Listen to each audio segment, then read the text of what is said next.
What's up, my Central Units? It's the Central Man here, so this is my predictions for WWE Day 1 2022. This is WWE's first New Year themed pay-per-view since New Year's resolution of 2007. It's notable for Triple H torn his quad in the World Tag Team title match between Rated RKO versus DX. And John Cena versus Umaga for the WWE Championship. And then after that, WWE decides to not do more New Year's resolution pay-per-views. I think it has to do, and to this day right now, WWE is still doing 2 pay-per-views in 1 month. It's overkilling. Just do 1 pay-per-view in 1 month, in a calendar year, Let's talk about the name, Day 1.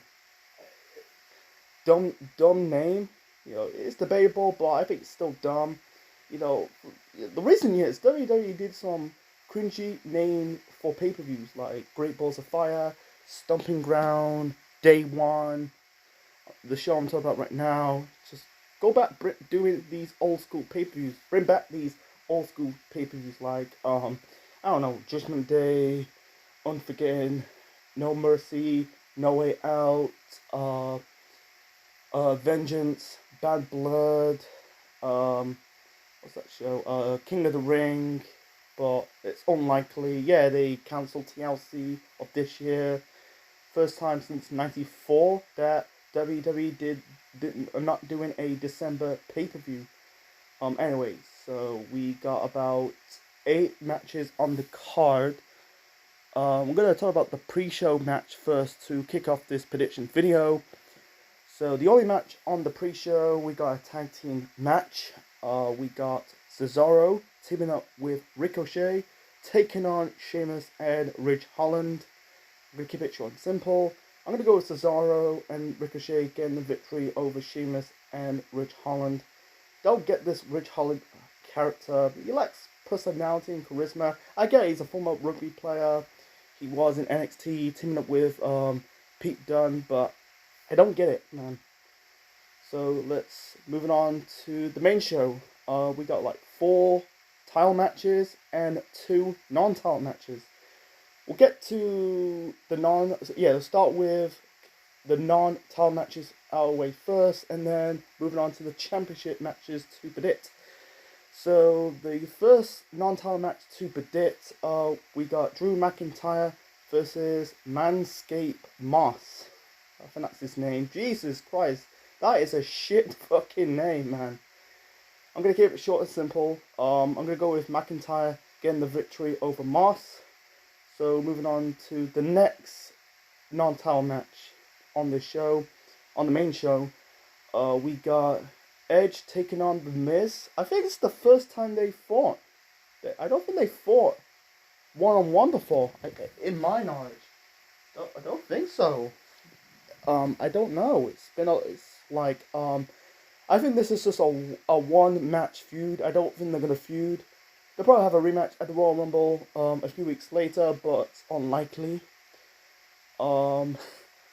There's one segment on Raw this past week. It was basically Miz and Maryse, did their, not marriage. They're like doing their vows, wedding vows. And Eric Bischoff as the priest. It's good to see Eric Bischoff on a WWE television. And then you got like Edge giving Miz and Maryse the brood bath. It's black. I don't think it's shit. I think it looks like black blood. I kind of like that. But I'm gonna go with Edge getting the victory over Miz. I don't think Miz is gonna win. Yeah, they did this whole stuff with Maryse, tease like her and Miz breaking up in kayfabe, but it's a crock of shit, let's move on to the title matches. So the first title match on the main show to predict, you got 2 tag team title matches, 2 world title matches, and a women's title match. So originally it was supposed to be 2 tag team title matches, 2 world title matches, and 2 women's title matches, but I think they pulled 1 match off the card. That was Charlotte Flair versus Toni Storm for the SmackDown Women's Championship. They put it on the Christmas episode of SmackDown. I think Charlotte retained the belt, and that was Toni Storm's last in WWE. But yet she's now no longer with the company. I saw a Wrestling Otaku's video on it. So anyway, so yeah, the first title match on this video to predict. This is for the Raw Tag Team Championships. We got Rated RK. Was it RK Bro? I almost say Rated RK Bro, because it's a new yeah because it's a New Year themed pay-per-view. You know, yeah, Rated RK Bro. Maybe it might catch on. Anyway, we got RK Bro. That is Randy Orton and Matt Riddle, the Raw Tag Team Champions, defending the belts against the Street Profits, Angelo Dawkins and Montez Ford. I'm gonna go with RK Bro retain the Raw Tag Team titles. I like them as as the tag team. Because they need because the Raw tag. I did a video a long time ago, not a long time ago, but months ago. I say both, the Raw and the SmackDown tag teams divisions don't mean shit because it's dead. But I don't want to get into it. Let's move on to the SmackDown Tag Team Championship match. Holy shit! They fought a lot over those 4 years. I think it's 3 years. I think it was 4 years or 5 years. It's been a long time. We got the Usos, representing the Bloodline, defending the SmackDown Tag Team titles against the New Day. That is Kofi Kingston and King Woods. That's Xavier Woods because he won the King of the Ring tournament. They fought so many times throughout 2017, 2018, I think 2019 and 2020. Enough's enough. I'm going to go with the Usos retaining the SmackDown Tag Team titles against the New Day. Moving on to the Raw Women's Championship. We got Becky Lynch defending the Raw Women's title against Liv Morgan. I'm gonna go with Becky Lynch. I don't know. It's just what it is. I like Liv Morgan. I don't see her winning the women's title because she's the only Riot Squad member left because Ruby Riot's gone, Sarah Logan's gone. I don't know, man. I don't see she's gonna walk out as the new Raw Women's Champion. It's gonna be Becky. It's just what it is, man. I just got off Becky at this moment in time. She was over in 2018. I don't mind her character in 2019 and a little bit of 2020, but I think the Machine ruined her. Yeah, she was a heel, but I think the stuff what Becky's doing, it's so forced, it's not really organic. So yeah, Becky's gonna retain the Raw Women's title against Liv Morgan. So moving on to this is very quick, man. To be honest, this is for the WWE Championship. This is a fatal 4-way. Big E Langston defending the belt against Seth Rollins, Kevin Owens, and Bobby Lashley. I think it's gonna be a feud between Big E Langston and Kevin Owens.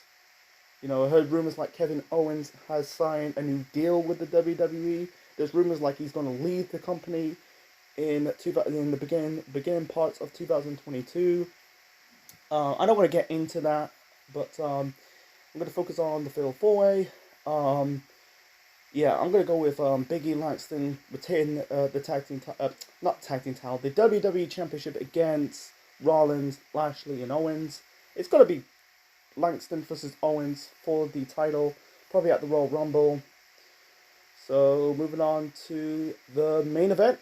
The main event, we got Roman Reigns defending the Universal Championship against Brock Lesnar again. Jesus. They fought in 2015. Yeah, there was a triple threat match at WrestleMania 31. They fought at I don't know.